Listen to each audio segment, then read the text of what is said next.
ओम नमः सिद्धेभ्य।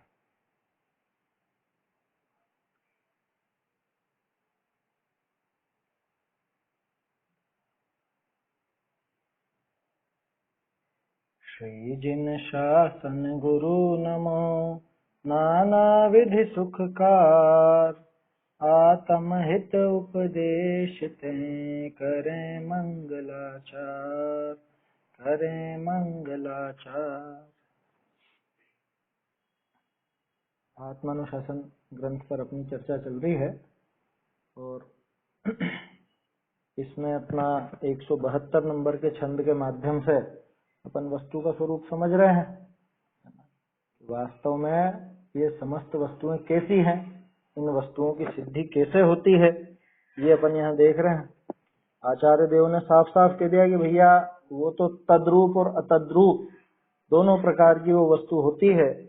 तद्रूप अतद्रूप रूप से रहते हुए खुद को टिकाए रखती है, खुद बनी रहती है ना। अगर वैसी नहीं हो तो वो नष्ट हो जाए। वस्तु वैसी नहीं हो ये बनता ही नहीं है। वस्तु होती ही है इस तरह की, तद्रूप और अतद्रूप, तदात्मक और अतदात्मक, और खुद वैसी रहती हुई वो पूरे विश्व को बनाए रखती है। ऐसी बात थी। फिर बात आई थी उत्पाद व्यय और द्रव्य की, कि एक ही वस्तु एक ही क्षण में, एक ही समय में उत्पाद रूप भी है, व्यय रूप भी है, द्रव्य रूप भी। ये प्रति क्षण प्रति समय उसका नया नया परिणमन होता है, नई पर्याय आती है, वो उत्पाद, पिछली पर्याय का व्यय, और वो वस्तु उन दोनों पर्यायों में हमेशा बनी रहती है, ये उसका द्रव्य। अथवा एक ही समय में भी अपन ने घटित करके देखा था, एक ही पर्याय में उत्पाद व्यय द्रव्य तीनों की तीनों घटित हो जाती है। उसके बाद एक विशेष बात यह है कि अन्यथा प्रत्यय नहीं हो सकता, अन्यथा श्रद्धा नहीं हो सकता, अन्य प्रकार से वस्तु की प्रतीति नहीं हो सकती। अगर आप उसको उत्पाद व्यय द्रव्यात्मक नहीं मानो तो वस्तु की सिद्धि नहीं हो पाएगी। कैसे नहीं हो पाएगी, उसके लिए उदाहरण भी दिया था, है ना। उत्पाद व्यय द्रव्य किस तरह से घटित होता है ये भी समझाया था टोडरमल जी ने। राजा और रंक का उदाहरण दिया, फिर उसके बाद मनुष्य और देव का लिया। ये दोनों उदाहरण देखे थे ना अपन ने। भावार्थ इसका शेष है, वो भी अपने को थोड़ा सा पढ़ना है। एक बार पहले छंद बोल लेते हैं। एकमेक क्षणे सिद्धम द्रव्योत्पाद व्ययात्मकम, अबाधितान्य तत्प्रत्ययान्यथानुपपत्तितः। एक वस्तु है एक काल में द्रव्योत्पाद विनाश स्वरूप, है प्रमाण से सिद्ध अन्यथा सिद्ध न होता वस्तु स्वरूप। प्रमाण से सिद्ध है ये बात। कौन सी? कि उत्पाद व्यय द्रव्य इन तीनों रूप वो वस्तु होती है, ये प्रमाण से सिद्ध हो जाता है। देखा है अपन ने, खुद को देखा है, दूसरों को देखा है। कि वो बच्चा जो 10 साल पहले हम जिसको बच्चा समझते थे, जिसको गोद में लेते थे, हैं, आज वो बच्चा इतना बड़ा हो गया। नहीं देखते हैं क्या? 10वीं 12वीं में आ जाए तो ऐसा लगता है कि अरे ये अभी थोड़े समय पहले तो इसको देखा था जब कैसा जरा सा था। ये सारी चीजें देखने में आती हैं। उससे वस्तु की, उस पदार्थ की उत्पाद व द्रव्यात्मकता सिद्ध हो जाती है। ये वही है जिसको पहले देखा था, है ना। ये वही है, तो ये वही है। ये अभी वर्तमान की जो पर्याय वो उत्पाद रूप वही है जो पिछली पर्याय रूप था। पहले जिसको पहले देखा था वो पिछली पर्याय, और ये वही है, माने इन दोनों में फैला हुआ है। ये बचपन में ऐसा था इसका फोटो, वो अपन देखते हैं, वहां जानते हैं उसको। उससे उत्पाद व द्रव्यपना सिद्ध होता है। देखो भावार्थ अपन देख रहे थे, आधा भावार्थ हो गया था, आधा बाकी है अभी।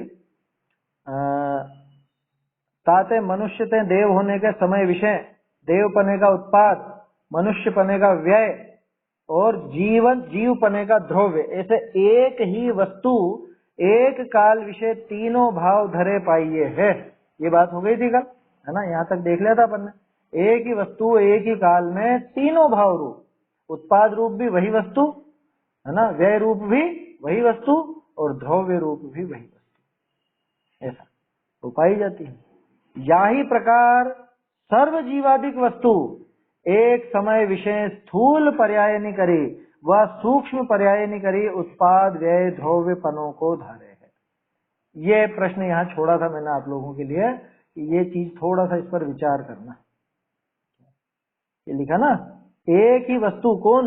एक ही जीव, जीव आदि वस्तु एक समय में, जीव आदि वस्तु में सारी चीजें आ गई, जीव भी आ गए, पुद्गल भी आ गए, धर्म धर्म आकाश काल सभी है। तो सारे जगत के सभी पदार्थ एक ही समय में, है ना क्या कहा?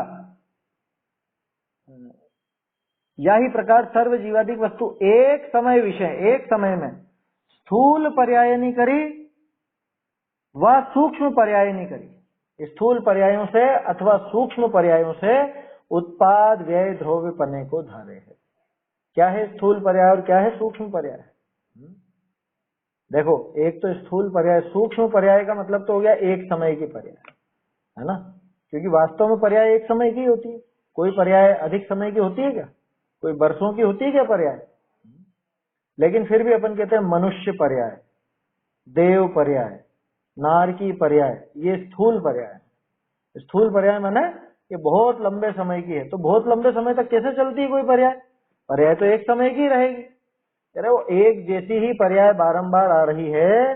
अभी अपन जब से पैदा हुए तब से मनुष्य पना है ना अपने, 5 साल के थे तब भी मनुष्य पर्याय, 5 साल एक समय पर भी मनुष्य पर्याय, 2 समय पर भी मनुष्य पर्याय, 3 समय पर भी मनुष्य पर्याय, 6 साल में भी मनुष्य पर्याय, अभी 10 साल में भी मनुष्य पर्याय, 20 में भी मनुष्य पर्याय, 40 में भी मनुष्य पर्याय, 60, 70, 80 जितनी भी उसकी पूरी आयु है तब तक लगातार कैसी पर्याय चल रही है कि मनुष्य पर्याय, मनुष्य पर्याय, मनुष्य पर्याय, मनुष्य पर्याय। तो उन सबको मिला करके वो 80 साल के पूरे उस जीवन को अपन एक मनुष्य पर्याय कह देते हैं। अब ईमानदारी से सोचो कि वो पूरी एक पर्याय है क्या? जो 80 वर्ष, 70-80 वर्ष की जो दशा है वो दशा पूरी एक है क्या? एक पर्याय तो नहीं, वो तो प्रति समय अलग अलग अलग अलग मनुष्य पर्याय आती जा रही है, प्रति समय अलग अलग आ रही है ना। हाँ, वो वैसी की वैसी ही रही है, लेकिन जो पर्याय पहले थी वो तो नहीं हुई ना यहाँ। बात समझ में आ रही है? 5 साल में जो पर्याय थी वो 10 साल की नहीं, 10 साल में जो थी वो 20 साल में नहीं, 20 साल में थी वो 40 में नहीं। तो इस तरह से भी भिन्नता उसमें दिखती है। दूसरी बात कि भले ही वो मनुष्य पर्याय थी, 5 साल में भी मनुष्य पर्याय, 10 साल की भी मनुष्य पर्याय, 20 साल की भी मनुष्य पर्याय, 40 साल की भी मनुष्य पर्याय, है ना, लेकिन वो सारी अलग अलग मनुष्य पर्याय थी। और उन सब मनुष्य पर्यायों को इकट्ठा करके एक साथ देख करके हम नाम दे देते हैं कि ये मनुष्य पर्याय 80 साल, ये देव पर्याय 33 सागर की देव पर्याय, 33 सागर, बोलो, दे देते हैं ना नाम ऐसा। तो वास्तव में एक पर्याय नहीं है, वास्तव में देखें तो एक पर्याय नहीं है वो अलग अलग ही पर्याय, लेकिन एक जैसी है तो वो एक जैसा पना देख करके अपन उसको एक ही नाम दे देते हैं कि मनुष्य दशा कितने समय की, कि मनुष्य दशा 80 साल की। वास्तव में कोई भी दशा, कोई भी पर्याय एक समय से अधिक नहीं होती, लेकिन व्यवहार से अपन कह देते हैं, स्थूल पने से अपन कह देते हैं कि ये 80 साल की मनुष्य पर्याय। समझ में आ रहा है वर्धमान भैया? नम्रता है? तो ये पर्याय तो एक एक समय की ही है, लेकिन वो एक जैसी आती हैं तो उनका एक ग्रुप बना करके हम कह देते हैं कि ये पर्याय इतनी लंबी। वास्तव में तो एक समय की ही एक पर्याय होती है, ठीक है ना। इसका नाम है स्थूल पर्याय। स्थूल माने बड़ी, सूक्ष्म माने बारीक, सूक्ष्म बारीक, तो बारीक तो एक समय की, और स्थूल कि लंबे बहुत समय तक एक जैसी चले।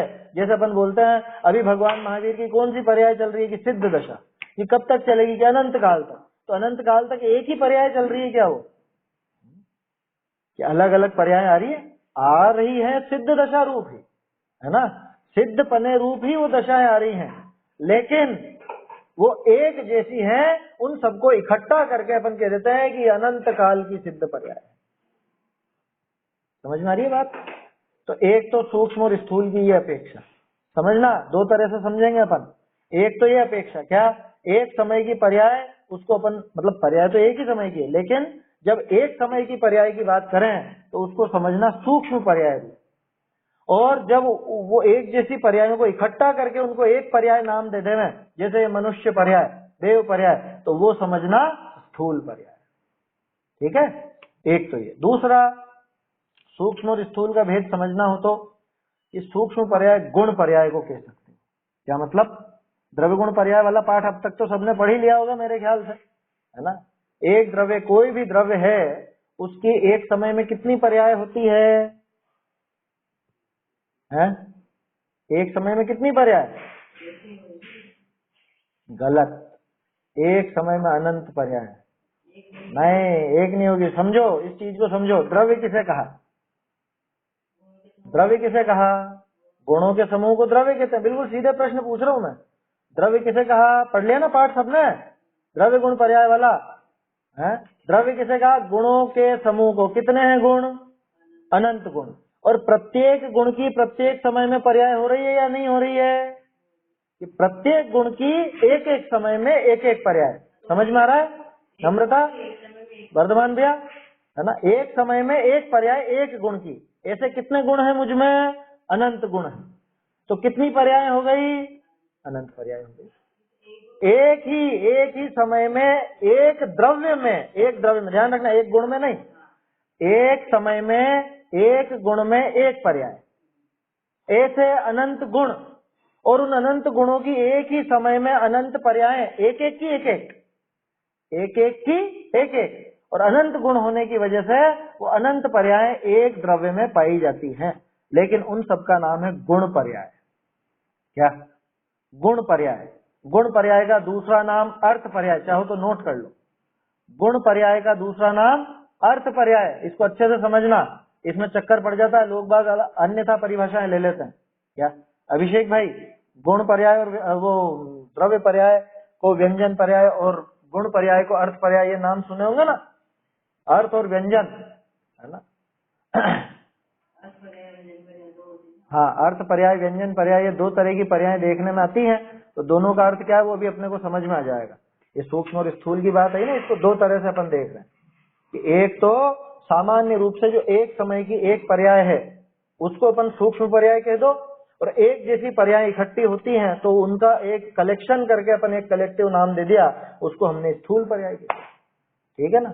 जैसे एक समय में मेरी एक पर्याय, तो वो तो सूक्ष्म पर्याय। लेकिन मैं जो 80 साल तक ये लगातार मनुष्य मनुष्य मनुष्य मनुष्य एक जैसी पर्याय आ रही है, अथवा अनंत काल तक सिद्ध दशा सिद्ध दशा सिद्ध दशा ऐसी पर्याय आ रही है, तो उन सबको मिला करके स्थूल पर्याय कह देते हैं। एक अपेक्षा ये बात खत्म हो गई। दूसरी बात अपन क्या कर रहे हैं कि अब जो पर्याय, द्रव्य गुण पर्याय, एक द्रव्य है ना, जैसे अपन जीव हैं, ठीक है ना? मैं जीव एक द्रव्य, मुझ में ज्ञान, दर्शन, सुख, वीर, अस्तित्व, वस्तुत्व, द्रव्यत्व, प्रमेयत्व, अगुरलगत्व, प्रदेशत्व है, ये सारे ऐसे करके अनंत अनंत गुण, इन प्रत्येक गुण की एक एक पर्याय, तो वो अनंत पर्याय है। वो अनंत पर्याय ही सूक्ष्म पर्याय है। ठीक है? और दूसरी तरफ अब ये बताओ, अरे यहाँ सूक्ष्म और स्थूल की बात कर रहे हैं ना अपन। अभी यूं समझो, अनंत पर्याय वो एक ही समय की है, एक ही समय की। गुण पर्यायों को सूक्ष्म पर्याय कह सकते हैं। ठीक है? अब गुण पर्याय के अलावा भी कोई सी पर्याय होती है क्या? कि गुण पर्याय के अलावा होती है ना, द्रव्य की भी पर्याय होती है। पर्याय किसको कहा? पर्याय की क्या परिभाषा आई थी? गुणों के परिणमन को पर्याय कहते हैं। ऐसी परिभाषा पढ़ी ना वहां उस पाठ में। गुणों के परिणमन को पर्याय कहते हैं। सामान्य कथन है, द्रव्य का भी परिणमन होता है, गुणों के साथ ही होता है। जैसे मैं आपसे पूछूं सिद्ध दशा, सिद्ध दशा कौन से गुण की पर्याय है? सिद्धपना कौन से गुण की पर्याय है? संसारी दशा, जीव, ये मनुष्य तिर्यंच आदि की बात नहीं कर रहा। संसारी दशा कौन से गुण की पर्याय है? ये किसी गुण की पर्याय नहीं है, ये पूरे द्रव्य की पर्याय है। बात समझ में आ रही है? तो प्रत्येक गुण की एक एक पर्याय है, जो तो है ही सही, अलग है। उसको क्या नाम दिया अपन ने? गुण पर्याय, या क्या नाम दिया? अर्थ पर्याय। इस चीज को समझना अच्छे से। गुण पर्याय और अर्थ पर्याय ये एक ही बात है। गुण पर्याय या अर्थ पर्याय ये एक ही चीज है। अब दूसरा, जैसे मैंने उदाहरण दिया सिद्ध पर्याय, संसारी पर्याय, है ना? तो ये है द्रव्य पर्याय, इसको कहते हैं द्रव्य पर्याय। और द्रव्य पर्याय का दूसरा नाम व्यंजन पर्याय। ठीक है? द्रव्य पर्याय का दूसरा नाम व्यंजन पर्याय। नोट कर लीजिए चाहे। क्या? फिर से बोलता हूं, गुणों में जो प्रति समय परिणमन होता है, गुणों की एक एक पर्याय, और एक एक गुण की एक एक पर्याय, अनंत गुणों की एक ही समय में एक साथ अनंत पर्याय चल रही है, लेकिन हर एक की एक एक चल रही है। तो वो जो प्रत्येक गुण की एक एक पर्याय है, जैसे अभी अपने ज्ञान की पर्याय जानने की, है ना। इसी समय चारित्र की पर्याय जैसा भी राग रूप या वीतराग का रूप जैसी भी है जिस जीव की वैसी, है ना। ऐसे ही श्रद्धा की पर्याय श्रद्धा की, ऐसे अलग अलग पर्याय अलग अलग चल रही है, अलग अलग गुणों की प्रत्येक समय चल रही है। तो इन गुण पर्यायों को नाम दिया जाता है अर्थ पर्याय। गुण पर्याय इज इक्वल टू अर्थ पर्याय, ठीक है। प्रत्येक गुण के परिणमन को अर्थ पर्याय कहते हैं। अब वो जो द्रव्य का परिणमन है, द्रव्य की जो परिणति हो रही है, द्रव्य जो परिवर्तनशील है ना, जिसको आप किसी एक गुण की नहीं कह सकते, जैसे सिद्धत्व, जैसे संसारी, है ना। तो ये जो पर्याय, संसारी भी तो पर्याय है ना, संसार दशा भी तो अपनी पर्याय है, सिद्धपना भी तो पर्याय है ना। वो कौन से गुण की पर्याय है? वो कहलाती है द्रव्य पर्याय, ठीक है। द्रव्य पर्याय का दूसरा नाम व्यंजन पर्याय, ठीक है। अब इसमें लगाओ स्वभाव और विभाव, दोनों में लगेगा। स्वभाव अर्थ पर्याय, विभाव अर्थ पर्याय। स्वभाव द्रव्य पर्याय, विभाव द्रव्य पर्याय। कैसे, उसको समझते हैं अपन थोड़ा सा। स्वभाव अर्थ पर्याय माने स्वभाव गुण पर्याय कह लो या स्वभाव अर्थ पर्याय कह लो। जैसे हमारा है ज्ञान गुण, ठीक है ना, ज्ञान हमारा गुण है, और ज्ञान गुण का वो केवल ज्ञान रूप पर्याय हो, केवल ज्ञान रूप पर्याय, तो वो स्वाभाविक है ना। वो कोई विभाव नहीं है, विपरीत नहीं है, स्वभाव है ना वो। तो स्वभाव अर्थ पर्याय उसका नाम। या जैसे श्रद्धा गुण का सम्यक दर्शन, सम्यक दर्शन स्वभाव अर्थ पर्याय है, ठीक है। श्रद्धा गुण का सम्यक दर्शन स्वभाव अर्थ पर्याय, ठीक है।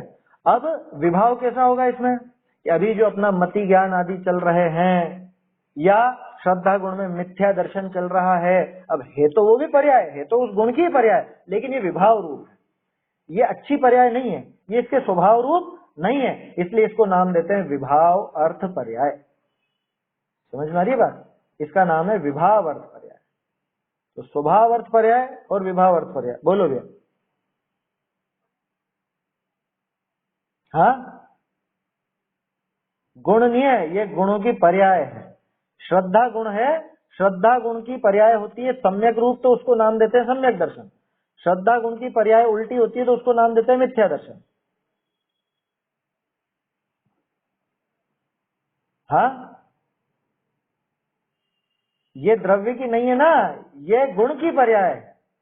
सम्यक दर्शन कौन से गुण की पर्याय है? श्रद्धा गुण की। मिथ्या दर्शन कौन से गुण की पर्याय है? श्रद्धा गुण की। श्रद्धा गुण का उल्टा परिणमन चला। हाँ हाँ, द्रव्य की पर्याय जैसे संसारी दशा, मनुष्य दशा, तिर्यंच दशा, नार की दशा, सिद्ध दशा, ये सब द्रव्य की पर्याय है। किसको?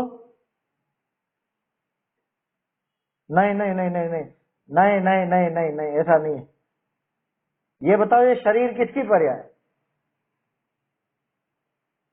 ये तो पुद्गल की है, तो पुद्गल का ऐसा आकार, ये पुद्गल की व्यंजन पर्याय कहलाएगी, जीव की नहीं।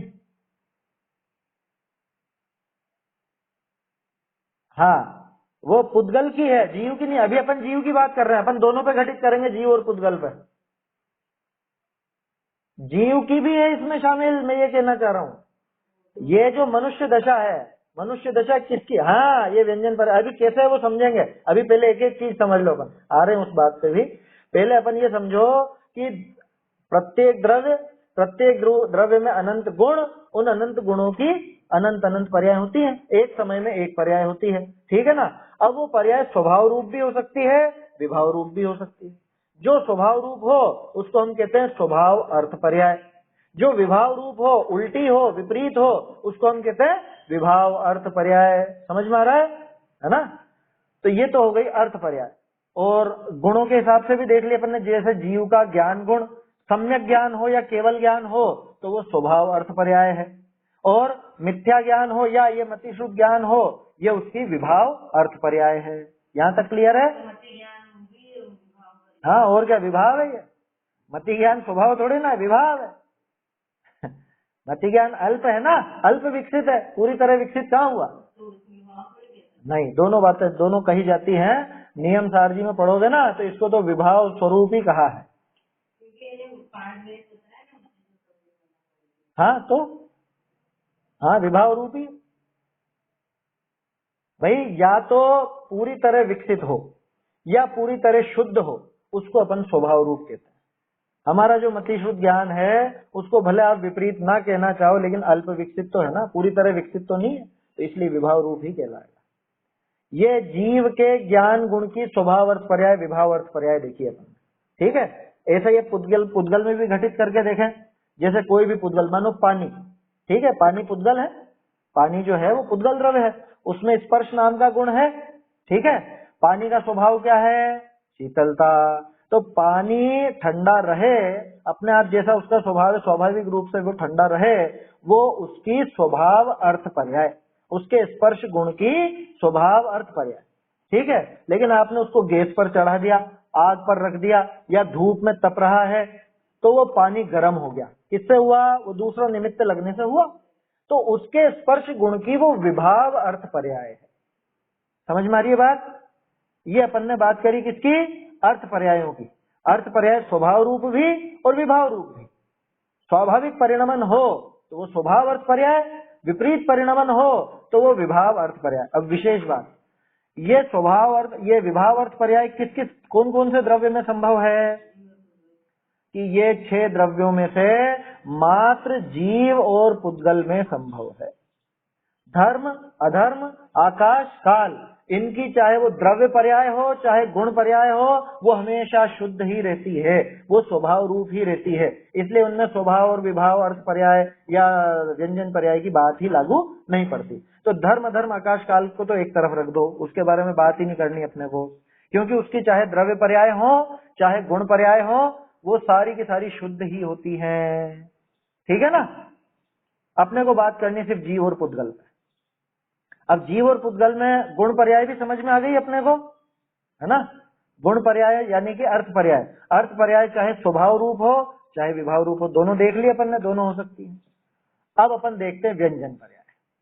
व्यंजन पर्याय की परिभाषा बहुत सी जगह आपने पढ़ी होगी, जैसे लघु जैन सिद्धांत प्रवेशिका में आती है, क्या? प्रदेशत्व गुण के परिणमन को व्यंजन पर्याय कहते हैं। ऐसा लेकिन शास्त्रों में आता नहीं है, मुझे वो परिभाषा शुरू से ही मतलब समझ में नहीं आई, क्या? हालांकि वहां लिखी है लेकिन वो शास्त्रों में और कहीं नहीं मिलती। गोपाल दास जी ने लिख दी वहां पर लघु जैन सिद्धांत प्रवेशिका में, और बहुत ज्यादा प्रचलित भी है।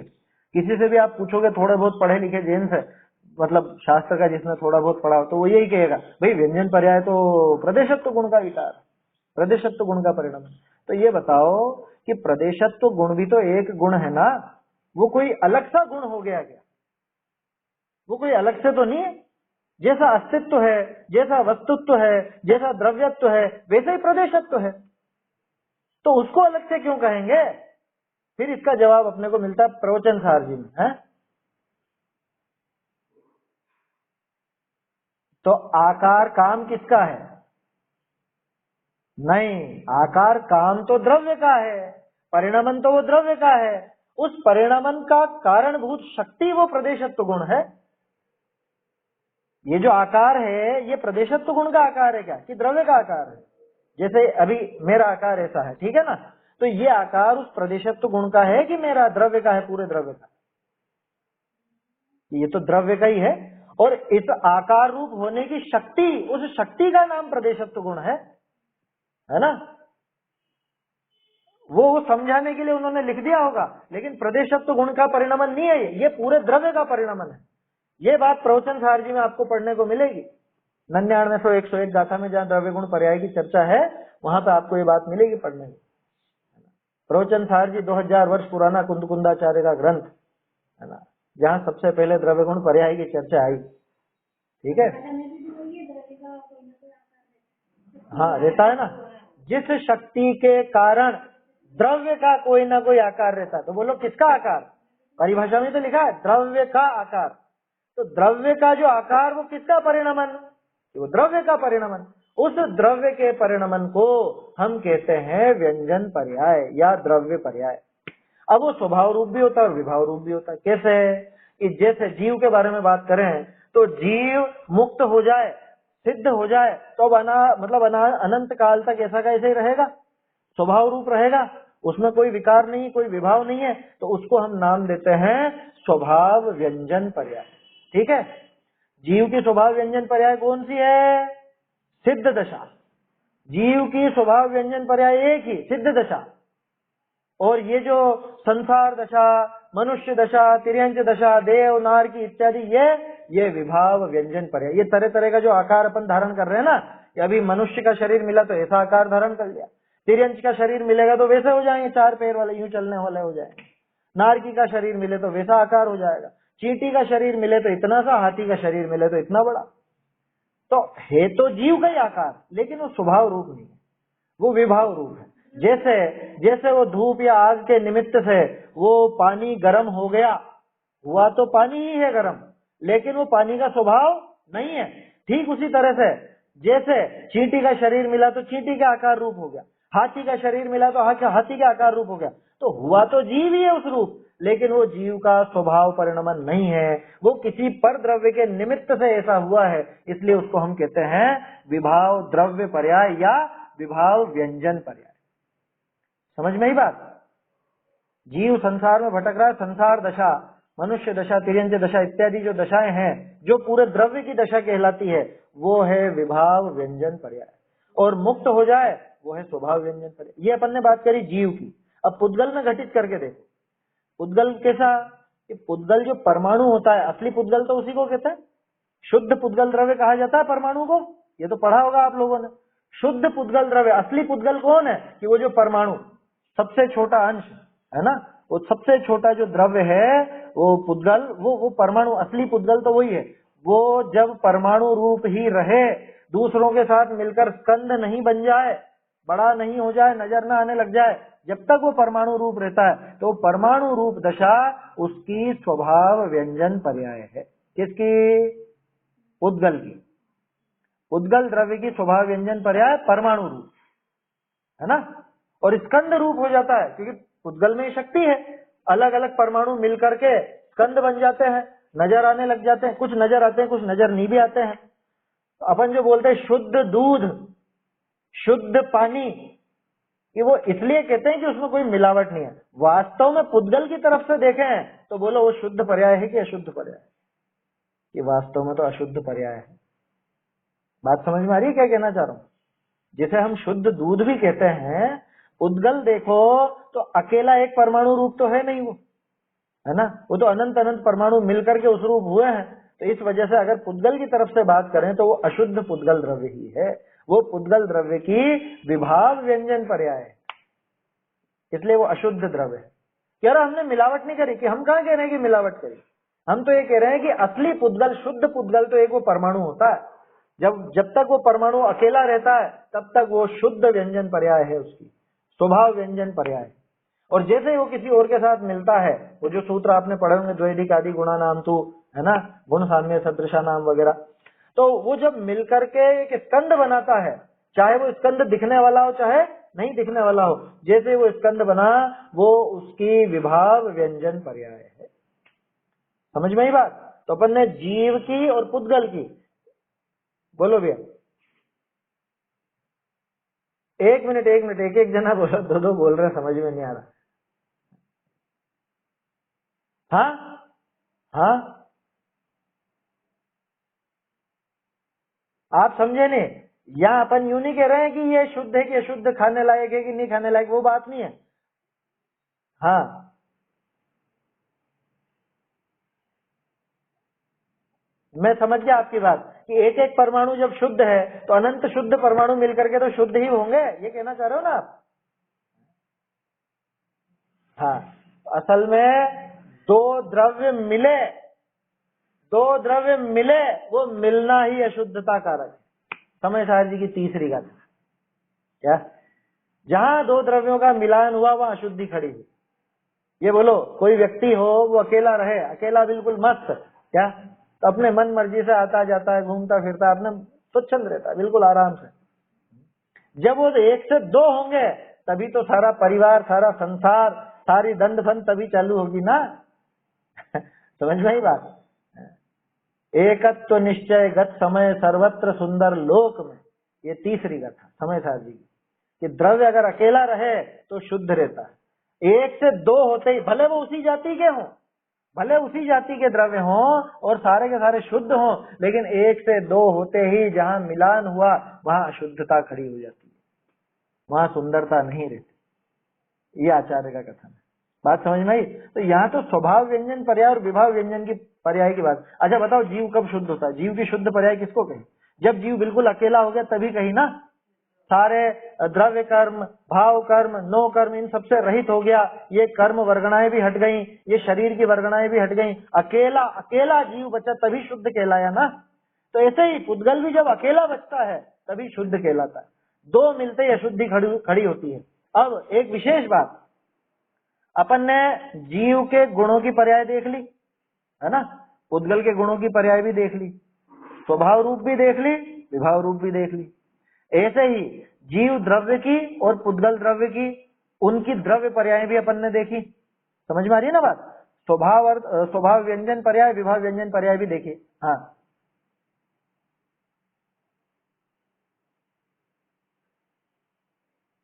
हाँ हाँ, मिक्स किससे हो रहे हैं? यहाँ अपन द्रव्य की बात कर रहे हैं। दो द्रव्य कहाँ मिले? दो सिद्ध मिल थोड़ी ना गया आपस में, एक जगह पे भी रहते हो लेकिन दोनों का द्रव्य क्षेत्र काल भाव बिल्कुल अलग है। मान लो जैसे शिखर जी से अपने पार्श्वनाथ जी मोक्ष गए, ठीक है ना, और नमीनाथ जी भी शिखर जी से ही मोक्ष गए। मान लो दोनों एक ही जगह से मोक्ष गए हों, तो दोनों अभी सिद्धशिला में एक ही जगह पर हों, लेकिन उसके बावजूद नमीनाथ जी का जो केवल ज्ञान है, क्या वो पार्श्वनाथ जी का केवल ज्ञान है? नमीनाथ जी जो अनंत सुख भोग रहे हैं, क्या वो पार्श्वनाथ जी भी वही अनंत सुख भोग रहे हैं कि उनका खुद का अलग है? कि सबका अपना अपना, भले एक जगह रहते हो लेकिन वो मिलते नहीं कभी भी। और ये इसमें पुद्गल में क्या शक्ति है? पुद्गल में ऐसी शक्ति है कि अपने जैसे दूसरे पुद्गलों से मिल जाता है ना, ये मिल जाता है, और मिलने के कारण ही उसको अपन अशुद्ध या विभाव कहते हैं। यहाँ वो बात नहीं चल रही है कि भाई शुद्ध दूध में शुद्ध दूध मिलाऊं तो अशुद्ध हो जाएगा क्या, वो तो शुद्ध ही रहेगा, वो बात नहीं है। बात यह है कि असली पुद्गल तो उस परमाणु को कहते हैं, और वो परमाणु, वो द्रव्य अकेला रहे तो शुद्ध कहलाएगा, तो स्वभाव रूप कहलाएगा। अगर वो मिल जाए दूसरे से, भले उसी की जाति से मिले, तो भी वो अशुद्ध हो जाता है। अकेला पुद्गल रहे तो शुद्ध, अकेला जीव रहे तो शुद्ध, जीव दूसरे के साथ मिले तो गड़बड़। अब अपने को इससे आगे एक और बात देखनी है। अपन ने जीव की व्यक्तिगत द्रव्य पर्याय देख ली, पुद्गल की भी व्यक्तिगत द्रव्य पर्याय देख ली। अब एक ऐसी पर्याय भी होती है कि जो दो अलग अलग जाति के द्रव्यों से मिलकर के बनती है, और एक ऐसी पर्याय भी होती है कि जो दो एक जैसे द्रव्यों से मिलकर के भी बनती है। वो कैसी? कि ये जगत में आपको जितनी भी चीजें नजर आ रही हैं, जितनी भी वस्तुएं नजर आती हैं, वो सारी की सारी वस्तुएं कोई एक अकेला पुद्गल द्रव्य तो है नहीं। जैसे मान लो ये लकड़ी, ठीक है, ये लकड़ी बताओ एक पुद्गल है क्या? इसमें कितने पुद्गल लगे हुए हैं? इसमें असंख्य अनंत परमाणु लगे हुए हैं पुद्गल में, है ना। अनंत अनंत परमाणु मिलकर के, वो सब मिलकर के एक में एक होकर के इस लकड़ी का निर्माण करते हैं, माने लकड़ी उनसे बनी हुई, तो इसको हम स्कंध कहते हैं। तो ये भी द्रव्य पर्याय, लकड़ी भी पुद्गल की पर्याय है। गजब की बात है, लकड़ी पुद्गल की पर्याय थी। हाँ, अनंत अनंत पुद्गल द्रव्य मिलकर के इस पर्याय को बना रहे हैं। इसको अपन बोलते हैं सजाति द्रव्य पर्याय। आया समझ में? सजाति पर्याय है ये, है? समझ में आ रही बात? हेतो व्यंजन पर्याय, हेतो विभाव व्यंजन पर्याय, पुद्गल की विभाव व्यंजन पर्याय है, लेकिन इसमें सजातीय द्रव्य है ना। सजातीय द्रव्य कैसे? इधर पुद्गल पुद्गल पुद्गल पुद्गल पुद्गल, ये सब पुद्गलों से मिलकर के बना है, तो ये सजातीय द्रव्य पर्याय है। द्रव्य पर्याय, हाँ हाँ, सजातीय बोलो समान जातीय बोलो एक ही बात। समान जातीय द्रव्य पर्याय, एक समान जाति है इन सबकी। यहाँ क्या है कि यहाँ पे भी पुद्गल परमाणु, यहाँ क्या है, यहाँ भी पुद्गल परमाणु, यहाँ भी पुद्गल परमाणु, यहाँ भी पुद्गल परमाणु। तो पुद्गल परमाणुओं का ये एक पिंड है, तो इसको हमने है तो ये, अच्छा पहले ये बताओ, ये द्रव्य पर्याय की अर्थ पर्याय, ये द्रव्य पर्याय है कि गुण पर्याय है? क्या नाम दें इसको, किसकी है ये द्रव्य पर्याय है। पुद्गल द्रव्यों की मिलकर के एक पर्याय है ना।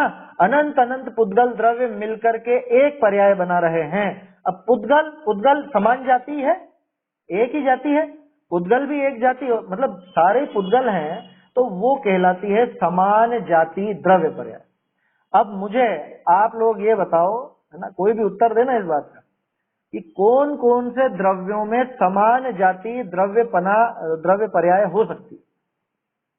कौन कौन से द्रव्य में, जीव पुद्गल धर्म धर्म आकाश काल 6 द्रव्य हैं, इन 6 द्रव्यों में से कौन कौन से द्रव्य मिलकर के सजाती द्रव्य पर्याय बना सकते हैं।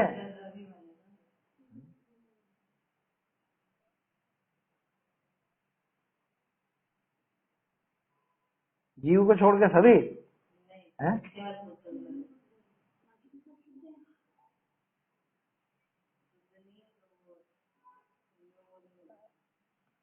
आप नहीं समझे मेरी बात। देखो पहले इसको समझ लो, मैं समझ गया आप लोग। समान जाति द्रव्य पर्याय सिर्फ पुद्गल में लगेगी, बाकी किसी में नहीं लगेगी। क्यों? क्योंकि 2 जीव मिलकर के कभी एक होते हैं क्या? 2 जीव मिलकर के कभी एक नहीं हो सकते। अभी अपन ने देखा तो था, नमीनाथ जी पार्शनाथ जी भले एक जगह पे हो लेकिन एक नहीं होते। हाँ क्या? अच्छा, हाँ। देखो समान जाति और असमान जाति, ये पहले इसको एक तरफ रख दो। अभी अपन देखो द्रव्य पर्याय। ठीक है, द्रव्य पर्याय तो समझ में आ गई ना।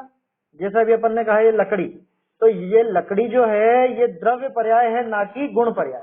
तो इसको हम बोलेंगे व्यंजन पर्याय। ठीक है ना, द्रव्य पर्याय कह सकते हैं, व्यंजन पर्याय कह सकते हैं। अब ये बहुत सारे पुद्गलों से मिलकर के बना है, बहुत सारे पुद्गल, और पुद्गल सब एक जाति के हैं, तो इसको हम कहते हैं समान जातीय द्रव्य पर्याय।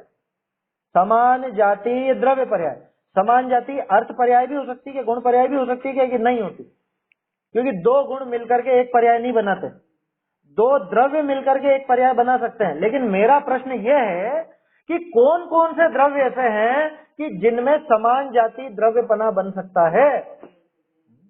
तो उसका जवाब आ ही चुका है।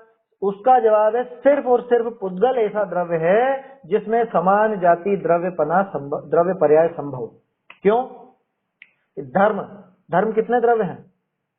1, अधर्म 1, आकाश 1। तो ये तो है ही अकेले, ये कहां समान जाति आएगी बताओ? इनकी जाति का दूसरा है क्या? धर्म द्रव्य की जाति का दूसरा द्रव्य है क्या? नहीं है, तो उसकी समान जाति नहीं बनी। अधर्म द्रव्य का दूसरा कोई है क्या उसके जैसा? कि नहीं है, तो उसकी भी समान जाति नहीं बनेगी, आकाश की भी नहीं बनेगी। अब बचे काल, पुद्गल और जीव।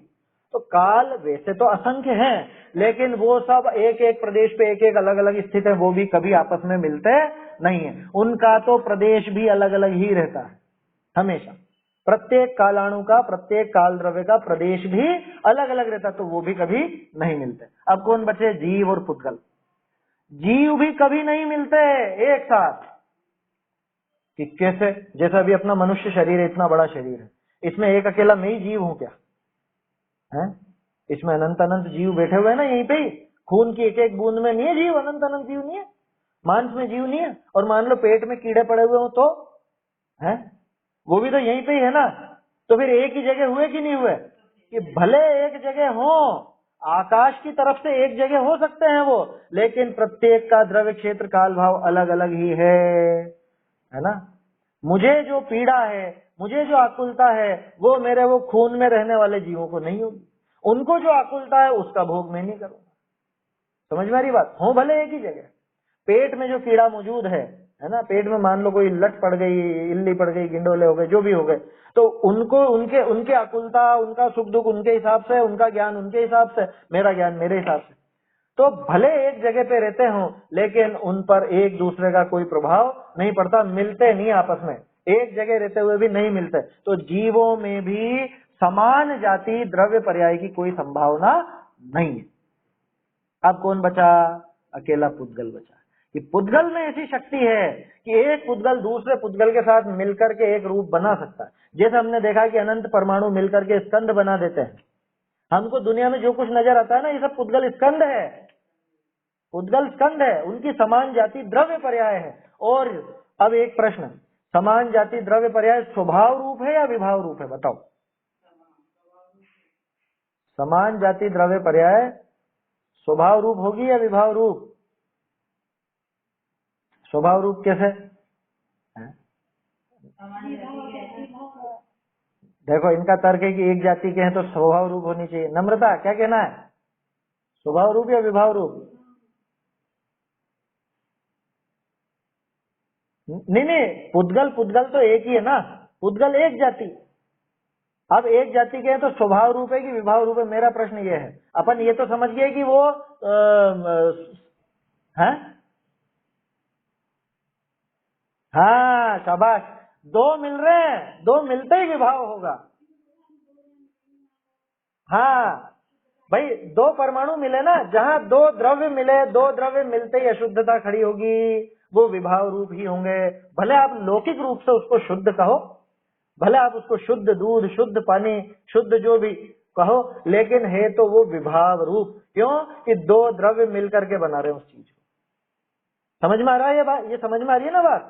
नहीं आए समझ में तो वापस लेंगे अपन, कोई दिक्कत नहीं है, समझ के ही बढ़ना है अपने को आगे, कोई कोर्स पूरा नहीं करना। ये द्रव्य गुण पर्याय का चैप्टर बहुत अच्छे से समझ में आना चाहिए। तो अपन ने स्वभाव व्यंजन पर्याय, विभाव व्यंजन पर्याय, स्वभाव अर्थ पर्याय, विभाव अर्थ पर्याय, ये सब चीजें देखी है ना। और ये भी अपने को समझ में आ गया कि सजाति द्रव्य पर्याय हो, है ना, समान जाति द्रव्य पर्याय हो तो भी है तो वो विभाव रूप। अब अपन इससे आगे बढ़ते हैं। क्या ऐसा संभव है कि दो अलग अलग जाति के द्रव्य मिलकर के एक पर्याय बना देना? संभव है या नहीं है? संभव है। उसको नहीं नहीं, पुद्गल नहीं, असमान जाति द्रव्य पर्याय नाम देंगे हम उसको। ये जो मनुष्य पर्याय नजर आ रही है, ये मनुष्य पर्याय किसकी है बताओ, जीव की कि पुद्गल की? कि दोनों की है। इसमें पुद्गल का तो ये शरीर लगा और इसमें जीव की ये स्थिति लगी कि जीव यहाँ पर इतने समय तक रहेगा इस शरीर में। तो ये दोनों की मिलकर के एक पर्याय कहलाती है मनुष्य पर्याय। वास्तव में देखा जाए तो मनुष्य पर्याय अलग से कुछ भी नहीं है ना। पुद्गल का ऐसा परिणमन और इसी समय यहाँ पर इस जीव का ऐसा परिणमन, इन दोनों को मिलाकर के हम कह देते हैं मनुष्य पर्याय। इसलिए इसका नाम है असमान जाति द्रव्य पर्याय। दो अलग अलग जाति के हो गए ना। कौन असमान कैसे हुआ कि जीव अलग जाति है और पुद्गल अलग जाति है, दो जाति मिलकर के एक काम कर रहे हैं तो वो असमान जाति द्रव्य पर्याय कहलाता है। एक और विशेष बात चाहो तो नोट कर लो। जैसे अपन ने देखा समान जाति द्रव्य पर्याय कौन से द्रव्य में लगता है? सिर्फ और सिर्फ पुद्गल में। अब असमान जाति द्रव्य पर्याय किस किस में लगेगा? सिर्फ और सिर्फ जीव और पुद्गल में।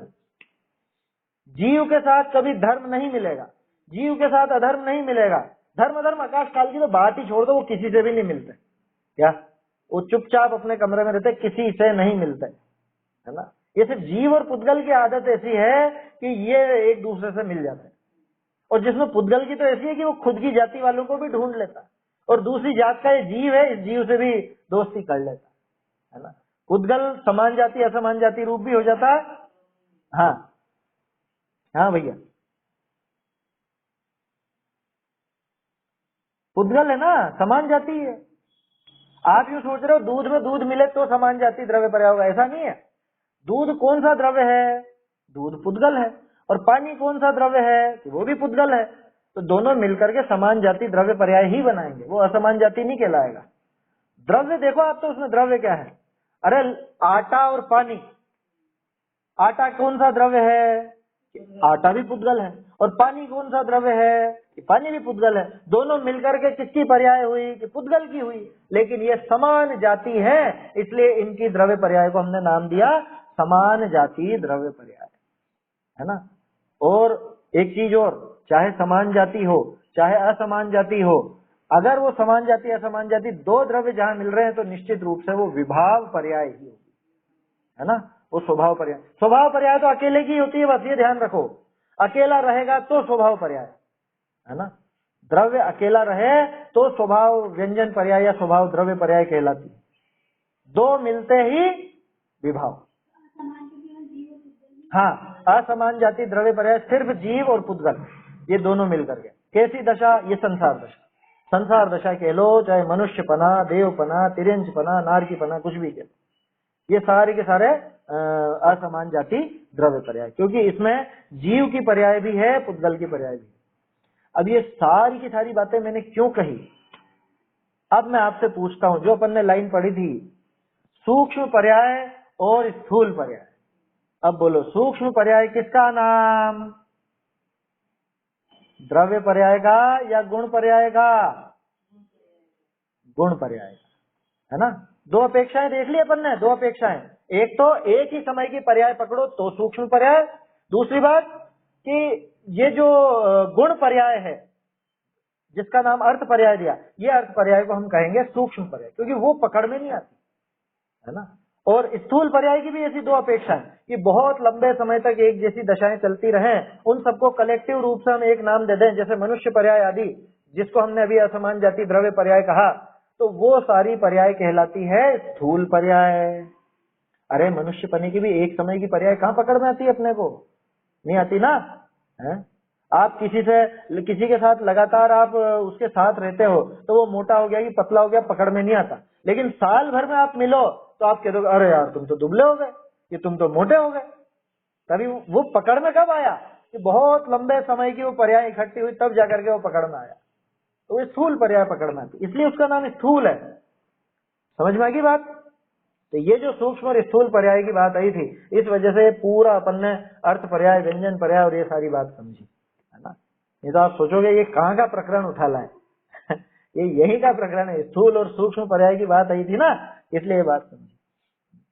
अभिषेक भाई, ये व्यंजन पर्याय के संबंध में पढ़ा होगा ना, वो परिभाषाएं आती हैं जो, तो अब समझ में आ गया ना। प्रदेशत्व गुण के अकेले परिणामन को हम व्यंजन पर्याय नहीं कहेंगे, द्रव्य के परिणामन का नाम व्यंजन पर्याय है। प्रदेशत्व गुण तो एक गुण है, जैसा अस्तित्व गुण है वैसा प्रदेशत्व गुण है, उसमें अलग से विशेष बात क्या आ गई। और ये जो आकार नजर आता है ये कोई प्रदेशत्व गुण का थोड़े ना, ये तो उस द्रव्य का आकार है। हालांकि जो द्रव्य का आकार होता है वो उसके प्रत्येक गुण का आकार भी होता है, लेकिन अकेले प्रदेशत्व का नाम क्यों लेना? फिर वो आकार तो अस्तित्व गुण का भी है, वो आकार तो ज्ञान गुण का भी है। बात समझ में आ रही है क्या कहना चाह रहा हूँ? भाई जो मेरा आकार है, मान लो मैं 5 फुट 9 इंच का हूँ, मान लो, है ना। तो अब 5 फुट 9 इंच का जो मेरा आकार है और जैसा भी जितना लंबा चौड़ा ये शरीर नजर आ रहा है, उतना ही आत्मा है। यहाँ पर फैला हुआ आत्मा भी, मैं भी इतना ही हूँ ना। मैं माने आत्मा, तो शरीर अलग, तो मैं भी इतना हूँ। अब जितना आत्मा है ज्ञान भी तो उतना ही होगा ना। ऐसा तो नहीं है ना कि ज्ञान तो आत्मा के ऊपर के हिस्से में होगा और नीचे के हिस्से में ज्ञान नहीं होगा, ऐसा तो नहीं होता ना। है? गुण की परिभाषा क्या पढ़ी? क्या परिभाषा है गुण की? जो द्रव्य के प्रत्येक प्रदेश में और प्रत्येक अवस्था में पाया जाए उसका नाम गुण है। ये परिभाषा पढ़ी होगी ना द्रव्य गुण पर्याय वाले पाठ में। तो प्रत्येक प्रदेश में जितना बड़ा आत्मा उतना ही बड़ा ज्ञान, उतना ही बड़ा अस्तित्व, उतना ही बड़ा वस्तुत्व, उतना ही बड़ा प्रदेशत्व। तो अकेले प्रदेशत्व का क्यों कहेंगे आकार? आकार अगर कहना है तो सारे ही गुणों का कहेंगे ना, इसलिए उन गुणों के ऊपर आकार का आरोप नहीं किया जाता, द्रव्य के ऊपर किया जाता। तो वो आकार उस द्रव्य का कहलाता है, और जो आकार उस द्रव्य का रहेगा वही आकार उसके प्रत्येक गुण का रहेगा। ठीक है ना?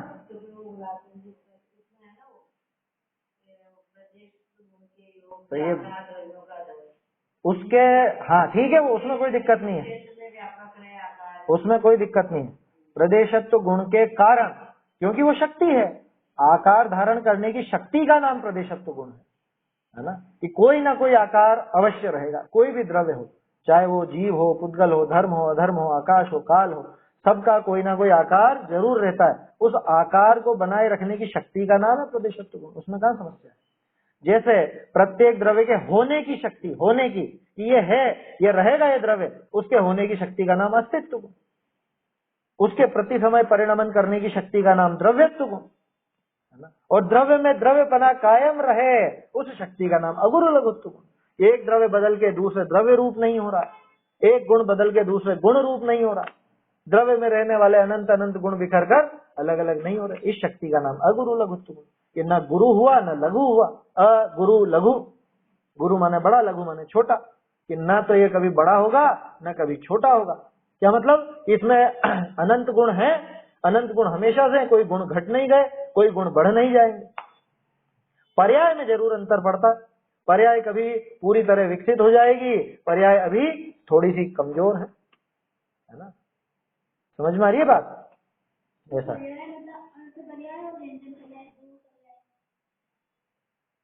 अगुरु लघुत्व का उदाहरण, इसका तो प्रत्येक द्रव्य उदाहरण है ना। हाँ, जैसे यूं समझो कि अभी अपन है ना, जीव है, जीव निगोद में गया तो उसके कितने गुण कम हो गए? कोई कम हुए क्या गुण? गुण तो कोई भी कम नहीं हुए। ज्ञान खत्म हो गया क्या उसका? खत्म तो नहीं हुआ। हाँ, ज्ञान की पर्याय कम जरूर हो गई, हीन जरूर हो गई, कमजोर जरूर हो गई, कि बहुत कम जानता है। लेकिन ऐसा तो नहीं होगा ना कि ज्ञान समाप्ति हो जाए, ये तो कभी भी नहीं होगा। ठीक है, तो निगोद में जब जीव रहा तो उसमें वो ज्ञान गुण था, और उस ज्ञान गुण का परिणमन बहुत हल्का था, बहुत कमजोर था, लेकिन ज्ञान तो था। ज्ञान का नाश कभी भी नहीं हुआ, निगोद में नाश नहीं हुआ, नरक में गया तो नाश नहीं हुआ, मनुष्य बन गया तो कोई नए गुण पैदा हो गए हो ऐसा भी नहीं, और सिद्ध बन जाए तो भी कोई अलग से कोई गुण आए क्या? कि अलग से तो पर्यायों में हुआ है जो कुछ हुआ है, गुण तो वो के वही हैं। जो निगोद में सो ही मुझ में, सो ही मोक्ष मझार, अंतर भेद कछु भी नहीं, भेद गिने संसार, है ना। कि वास्तव में कैसी भी दशा हो गई, दशाओं में अंतर आया, उसके द्रव्य के गुणों में तो कोई अंतर नहीं आया ना। तो जब गुण घटे नहीं तो लघु नहीं हो सकता, गुण जब बढ़े नहीं तो गुरु नहीं हो सकता। इसको कहते हैं अगुरु लघुत्व। इसको कहते हैं द्रव्य में द्रव्यपना। हाँ, ले सकते हो, चींटी और हाथी से ले सकते हो। चींटी के शरीर में आया जीव तो वो इतना सा हो गया, बोलो तो अब इतना सा हो गया तो गुण खत्म हो गए क्या उससे? हैं? गुण तो खत्म नहीं हुए, गुण तो उतने के उतने ही रहे। चाहे चींटी के शरीर में रहे तो भी उतने, हाथी के शरीर में रहे तो भी उतना, अरे महामत्स्य के शरीर में रहे तो भी गुण उतने के उतने ही रहने वाले। माने आकार से भी उन गुणों पर कोई फर्क नहीं पड़ा। ठीक है ना। गुब्बारा होता है कि नहीं गुब्बारा? ये बताओ, जैसे एक गुब्बारा बनाया अपन ने, कम फैक्ट्री में बना गुब्बारा, उस गुब्बारे में 5 ग्राम रबड़ का इस्तेमाल हुआ। ठीक है, 5 ग्राम रबड़ का इस्तेमाल हुआ। अब मैं उस गुब्बारे को इतना सा फुलाऊं तो कितने ग्राम रबड़ रहेगा उसमें? तो भी 5 ग्राम। और उस गुब्बारे को मैं इतना बड़ा फुला दूं तो कितना रबड़ रहेगा? कि तो भी 5 ग्राम।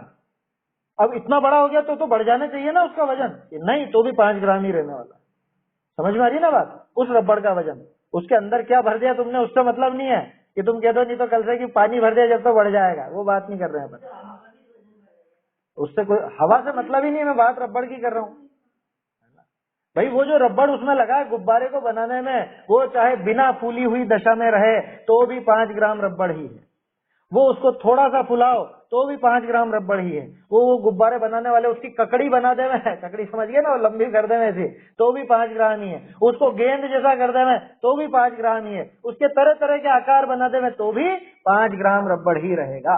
ठीक उसी तरह से जीव चाहे निगोद दशा में चला जाए, जीव चाहे तिर्यंच में चला जाए, मनुष्य में चला जाए, देव हो जाए, चाहे सिद्ध हो जाए, तो भी वो गुण तो जो अनंत हैं सो उतने ही रहेंगे। ये अगुरु लघुत्व गुण का उदाहरण समझ लेना। ठीक है ना। देखो, ये सूक्ष्म पर्याय और स्थूल पर्याय समझने के लिए ये सारी बात करी अपन ने, और ये पर्याय लगातार पलटती हैं। इनमें उत्पाद व्यय ध्रुव रूप परिणमन वो जो अपन ने देखा है वो उस ढंग से होता ही है। द्रव्य क्षेत्र काल भाव की अपेक्षा आगे आएगी, अभी इसमें भावार्थ अभी और बाकी है, इसको अपन कल देखेंगे, है ना। जल्दबाजी में नहीं, वैसे भी समय हो गया, जल्दबाजी क्या करें। अभी भी कुछ समझ में नहीं आए तो प्रश्न नोट करके रखिएगा आप लोग, अपन कल और करेंगे बात, है ना। ये विषय सबसे अच्छा और समझने लायक है, ये अपनी बात है, अपन कैसे द्रव्य हैं, क्या है अपने में क्या नहीं है, मेरा कभी नाश होगा कि नहीं होगा, ये कोरोना मुझे खत्म कर देगा क्या, या ये दुनिया में और कुछ तो नहीं हो जाएगा, ये सारी बातें इसको समझने में आ जाती है। ठीक है ना। चलिए आगे चर्चा कल करेंगे। छंद बोल लेते हैं एक बार। एक वस्तु है एक काल में द्रव्योत्पाद विनाश स्वरूप, है प्रमाण से सिद्ध अन्यथा सिद्ध न होता वस्तु स्वरूप। चैतन्य का स्मरण प्रतिक्षण ही करो रे, भव के अनंत दुख को क्षण में हरो रे। अक्षय अनंत निज सौख्य निधान पाओ, गाओ अरे नित्य इसी के गीत गाओ।